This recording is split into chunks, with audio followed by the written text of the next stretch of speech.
নমস্কার, শুরু করছি আজকের সংবাদ।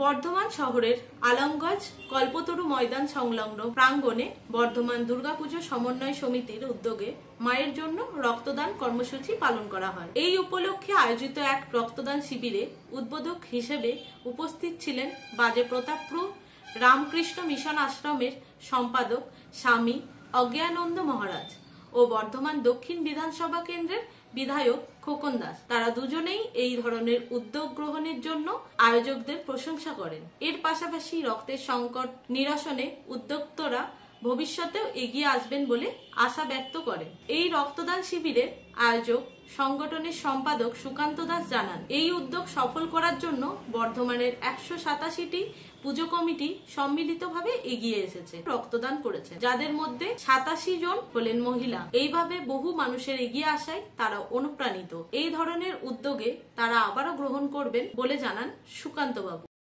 আজকে কি করা হলো? এটা বর্ধমান দুর্গাপুজো সমন্বয় সমিতির পক্ষ থেকে এবং ফোরাম ফর দুর্গা উৎসব, আমরা প্রতি বছরের ন্যায় এবছরও মায়ের জন্য রক্তদান আমাদের বর্ধমান আলমগঞ্জ কল্পতরু চিলড্রেন যে ম্যারেজ হল সেখানে অনুষ্ঠিত হলো এবং একই সঙ্গে নেতাজি ইন্ডোর স্টেডিয়ামে সেখানেও এই মায়ের জন্য রক্তদান অনুষ্ঠিত হচ্ছে।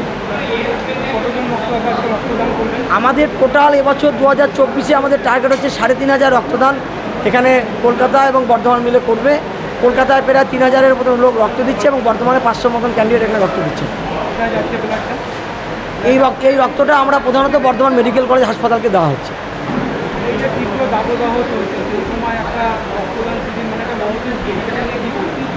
না, আমরা এই মায়ের জন্য রক্তদান এই সময়টাই আমরা বেছে নিই, কারণ এই সময় প্রতি বছরই একটা রক্তর একটা আকাল দেখা দেয় বিভিন্ন ব্লাড ব্যাঙ্কগুলোতে। আমাদের উদ্দেশ্যই থাকে আমরা যেমন মায়ের পুজো আরাধনা করি, তার সঙ্গে সারা বছর ধরে যাতে বিভিন্ন সামাজিক কাজকর্ম, সেটা আপনার জলছত্র হতে পারে, সেটা কম্বল বিতরণ হতে পারে, বিভিন্ন হেলথ ক্যাম্প চেক আপ, বিভিন্ন সামাজিক কাজকর্ম সারা বছরই আমরা করে থাকি। তার মধ্যে এটা একটা অঙ্গ এবং এটা আমাদের একটা প্রধান একটা অনুষ্ঠান বলতে পারেন, যেটা নিয়ে এটার নাম দিয়েছি আমরা মায়ের জন্য রক্তদান উৎসব। মানে এটাকে একটা উৎসবে পরিণত করেছে। একসঙ্গে এক ছাতার তলায় আজকে বর্ধমান এবং কলকাতা মিলিয়ে 3500 জন রক্ত দেবে। এটা বলতে পারেন একরকম ভারতবর্ষের অন্যতম একটা সেরা রক্তদান শিবির অনুষ্ঠিত হচ্ছে।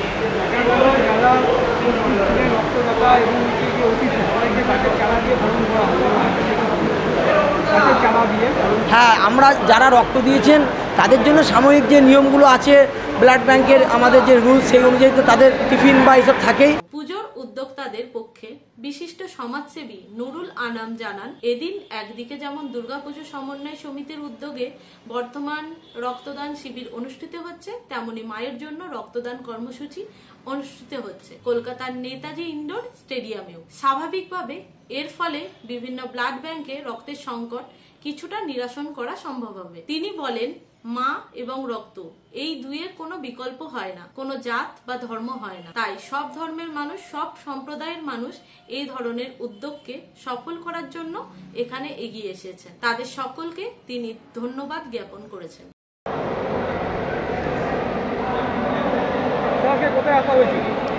আজকে আমাদের আলমগঞ্জ চিলড্রেন কালচারাল সেন্টারে আমাদের বর্ধমান দুর্গাপূজা সমন্বয় সমিতির উদ্যোগে সারা বাংলাব্যাপী আজকে যেমন মায়ের জন্য রক্তদান শিবির হচ্ছে কলকাতা নেতাজি ইন্ডোর থেকে শুরু করে, আমাদের বর্ধমান দুর্গাপূজা সমন্বয় সমিতির উদ্যোগে প্রতি বছর নয় এবছরও আমাদের এবারে ক্যাম্প হচ্ছে রক্তদান শিবির।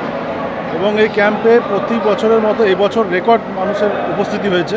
গত বছরের যা উপস্থিতি ছিল সেগুলোকে ছাড়িয়ে এবারে প্রায় 400-র দিকে আমাদের সংখ্যা যাচ্ছে রক্তদান শিবিরে। তো স্বাভাবিকভাবে এটা একটা আমাদের বড় অ্যাচিভমেন্ট এবং জাতি, বর্ণ, ধর্ম নির্বিশেষে সকল ধর্মের মানুষরা একে অপরের সঙ্গে মিলিত হয়ে আমরা এখানে রক্তদান শিবির করছি। এবং আপনারা সকলেই জানেন যে দুটো জিনিসের কোনো ধর্ম হয় না, মায়ের কোনো ধর্ম হয় না আর রক্তের কোনো ধর্ম হয় না। তো মা সার্বজনীন, তার জন্য আমরা সকলে এখানে উপস্থিত হয়েছি। আর রক্তের তো কোনো ধর্ম নেই, আমাদের রক্ত সবার এক। তো স্বাভাবিকভাবে এই যে সম্প্রীতির বার্তা বাংলা জুড়ে যেটা আমাদের আছে, সামনে মা আসছে আর 2-3 মাসের মধ্যেই, সেইটারই একটা প্রস্তুতি উপলক্ষে আমরা সকলে রক্ত দিলাম। এবং এই রক্ত আপনারা জানেন যে এই গরম যা পড়েছে, মানুষের ব্যাপক চাহিদা আছে রক্তের উপরে, সেই চাহিদাটা কমবে কিছুটা হলে। আমাদের বিভিন্ন স্বামীজি এবং আমাদের যে দুর্গাপুজো সমন্বয় সমিতির চেয়ারম্যান মাননীয় বিধায়ক খোকন দাস মহাশয় এবং আমাদের বর্ধমানের রামকৃষ্ণ মিশনের স্বামীজিরা এসে এটা উদ্বোধন করেছেন। আমরা যারা বিভিন্ন পুজো উদ্যোক্তারা আছি তারা সকলে উপস্থিত আছে এখানে। আমাদের প্রণবদা থেকে শুরু করে যারা আমাদের সভাপতি সবাই রয়েছেন এখানে, সবার উদ্যোগে আজকে এই সুন্দর অনুষ্ঠানটা হচ্ছে। এবারে অনেক রক্ত দিচ্ছে, আগের বারে যা ছিল এবারে এখনও অবধি যে আমাদের খবর আছে 350 মতো যাবে, 350+। হ্যাঁ বাড়বে, এখন লোক আসছে তো, এখনও অনেক আমাদের দুর্গা সমন্বয় সমিতির যারা মেম্বার, যে সমস্ত পুজো কমিটি তারা এখনও ঢুকছে। এটা এখনও প্রায় 1 ঘন্টা চলবে, আরও বেশি হবে। হ্যাঁ আমাদের মেডিকেল কলেজ থেকে শুরু করে সেবা সদন সব জায়গাতেই যাচ্ছে, বর্ধমানের মানুষের উপকার হবে এটা। এই যে তীব্র দাবদাহ চলছে এই সময় একটা মহতী উদ্যোগ, এটা এই নিয়ে কি বলবো? হ্যাঁ এটা মহতী উদ্যোগ, এই তীব্র দাবদাহ অবশ্যই আমরা দেখুন আমরা মায়ের জন্য করছি এবং দুর্গাপুজোর সঙ্গে সঙ্গে দুর্গাপুজো যে বাংলার বুকে কতটা ঐতিহ্য বহন করে এবং যারা আমরা করি একটা বিভিন্ন রকম সামাজিক কাজকর্ম আমরা করে থাকি। বিভিন্ন আমাদের যে সংগঠন আছে এবং এই সংগঠনে যারা পুজো উদ্যোক্তারা আছে তারা নিজে নিজে সবাই পুজোর সঙ্গে সঙ্গে সমাজসেবা কাজ আমরা করে থাকি। তো এটা একটা বৃহৎ কাজ, কারণ আমি বললাম তো যে গরমে যেভাবে রক্তের শর্ট পড়ছে, এই রক্তটা মানুষকে কিছুটা হলেও আমাদের সাহায্য করবে এই রক্তের পরিমাণ। দেখা গেল যে যারা ব্লাড দিলেন তাদেরকে একটি করে সার্টিফিকেট গাছের চারা দেওয়া হচ্ছে, প্রতিদিনকে বড় করা হলো, এই নিয়ে কী বলবো? দেখুন গাছ তো অত্যন্ত এই মুহূর্তে যা পরিস্থিতি, গাছটা আমাদের সকলেই লাগানো উচিত। সামনে বর্ষাকাল ঢুকে গেছে, ইতিমধ্যে আমরা সমন্বয় সমিতির পক্ষ থেকেও বিভিন্ন গাছ লাগানোর প্রোগ্রাম করি এবং এই যে একটা সংস্থা গাছ বন্ধু বলে যে যারা গাছ দিচ্ছে, যে গাছ লাগিয়েছে প্রত্যেক রক্তদাতাই সেই গাছ নিজের নিজের বাড়িতে লাগাবে বলে আমার বিশ্বাস। তো স্বাভাবিকভাবে একটা সুন্দর কাজ হচ্ছে যেটা পরিবেশকে ভারসাম্য দেবে।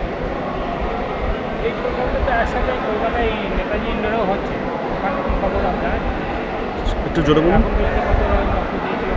আমাদের ইন্ডোরে আমাদের মাননীয় বিধায়ক সাহেব যে চেয়ারম্যান আছেন আমাদের সমন্বয় সমিতি, তিনি গেছেন, ওখানেও ভালো সাড়া, ওখানেও প্রচুর মানুষ আছে যারা করছে এবং স্বাভাবিকভাবে কলকাতার যারা বড় আমাদের মন্ত্রী ক্যাবিনেটের তারা এক একটা পুজো কমিটির মাথায় রয়েছেন, স্বাভাবিকভাবে তাদের জায়গাটা আরও বড়, তারা আরও বেশি করে এই জিনিসটা করতে পারে।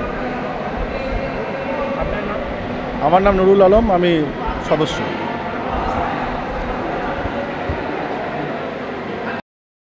একটি ব্লাড ডোনেশন ক্যাম্পের আয়োজন করা ছিল, সেখানে আমরা এসেছি ব্লাড দিতে। এখানে বর্ধমানবাসী প্রায় প্রত্যেকটি পাড়া, প্রত্যেকটি ক্লাব, প্রত্যেকটি ওয়ার্ড থেকে লোকেরা এসেছে ব্লাড দিতে। তো এই যাতে ব্লাডের যে দুর্যোগ, যাতে ব্লাড এই যে আন্দোলনটাকে আরও এগিয়ে যেতে পারি, আমাদের এই যুব সমাজ আরও চাই ভালোভাবে এগিয়ে যেতে, আরও ব্লাড দেবো। আমি 3 মাস অন্তর অন্তর ব্লাড দিই এবং আমার সঙ্গে যারা আছে সবাই মোটামুটি 3 মাস 4 মাস অন্তর অন্তর ব্লাড দেয়। শরীর এখন পুরো সুস্থ আছে, আমরা ব্লাড দিয়ে সুস্থ থাকি, আমাদের ব্লাড দেওয়ার পর কখনো অসুস্থ হই, সবসময় ব্লাড দেওয়ার পর সুস্থ থাকি। এই যে তীব্র দাবদাহ চলছে এই সময় ব্লাডটা দিচ্ছে, এই নিয়ে কী বলবো? এই নিয়ে তীব্র দাবদাহে আমরা যেমন কিছুদিন আগেও ট্রি প্ল্যান্টেশন থেকে শুরু করে আমরা নানান রকম সোশ্যাল কাজের সঙ্গে যুক্ত থাকি, গাছ লাগানো, ব্লাড ডোনেশন, এই গরমে water distribution, health check up camp, আরও নানান রকম সমাজসেবামূলক কাজের সঙ্গে এই উদ্যোগটাকে কী জানাবে? এই উদ্যোগটাকে অবশ্যই সাধুবাদ জানাই, দুর্গাপুজো সমন্বয় সমিতিকে অনেক ধন্যবাদ এত বড় একটা ব্লাড ডোনেশন ক্যাম্প অর্গানাইজ করার জন্য। আমরা কিন্তু যুব সমাজ আমরা আরও চাই এরকম বড় বড় উদ্যোগে সামিল হতে। আপনার নাম পরিচয়? আমার নাম সৌভিক কুমার মাহালি, আমি একজন ভলেন্টিয়ার বলতে পারি। বাড়ি? আমার বাড়ি কালহাগের ট্রাইনগর এলাকায়।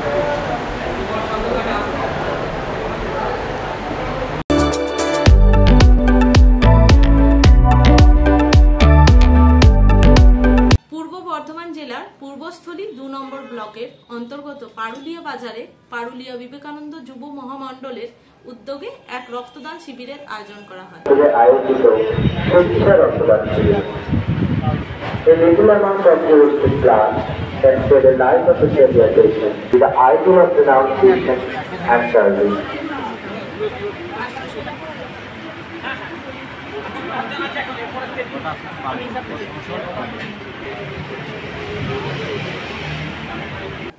রক্তদান শিবিরে প্রায় 60 জন রক্তদাতা রক্তদান করেন। নবদ্বীপ স্টেট জেনারেল হাসপাতালের সহযোগিতায় এই রক্তদান শিবিরটি অনুষ্ঠিত হয়। উদ্যোক্তাদের পক্ষ থেকে বলা হয়, এই সময়ে যে রক্তের সংকট দেখা যাচ্ছে তা নিরাসনেই এই রক্তদান শিবিরের আয়োজন। রক্তদান শিবিরে উপস্থিত ছিলেন পূর্বস্থলী 2 নম্বর ব্লকের পঞ্চায়েত সমিতির সহসভাপতি কালীশঙ্কর ব্যানার্জি সহ বিশিষ্টজনরা। উদ্যোক্তাদের তরফে বাবলু মাহাতো বলে, আমরা প্রতি বছরই এই রক্তদান শিবিরের আয়োজন করি। এটি 15তম রক্তদান শিবির। এর পাশাপাশি আমরা বিভিন্ন অনুষ্ঠানও করে থাকি, যেমন স্বামী বিবেকানন্দের জন্মজয়ন্তী পালন, হাসপাতালে ফল বিতরণ ইত্যাদি। আপনাদের এখানে আজকে কি হচ্ছে?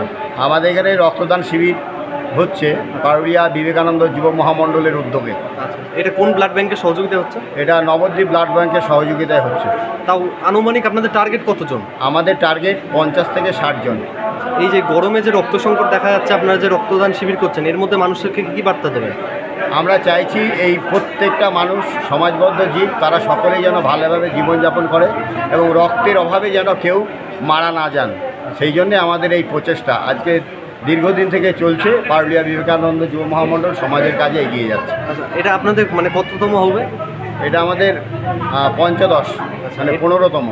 আপনাদের কি রক্তদান শিবির প্রতি বছরই হয়? হ্যাঁ, প্রতি বছরই হয়। আচ্ছা, আর কোনো বিভিন্ন মানে আরও আমাদের সামাজিক বিভিন্ন প্রোগ্রাম আছে, যেমন স্বামীজির জন্মদিন উদযাপিত হয়। আমরা হসপিটালে রোগীদের ফল বিতরণ করি। তারপরে যারা দুস্থ ছাত্রছাত্রী আছে তাদের শিক্ষা সামগ্রী আমরা বিতরণ করি। আচ্ছা, আপনার নাম? আমার নাম বাবলু মাহাতো, পারুলিয়া বিবেকানন্দ যুব মহামণ্ডল। দিলেন, কেমন লাগছে? ভালো লাগছে, এই প্রথমবার দিলাম। আচ্ছা, আমার মনে হলো যে দেওয়াটা উচিত, ভালো লাগছে। এটা কোথায় দিলেন? পারুলিয়াতেই আয়োজন করা হয়েছে, পারুলিয়া বাজারে শিবা অনুষ্ঠান হলের পাশে।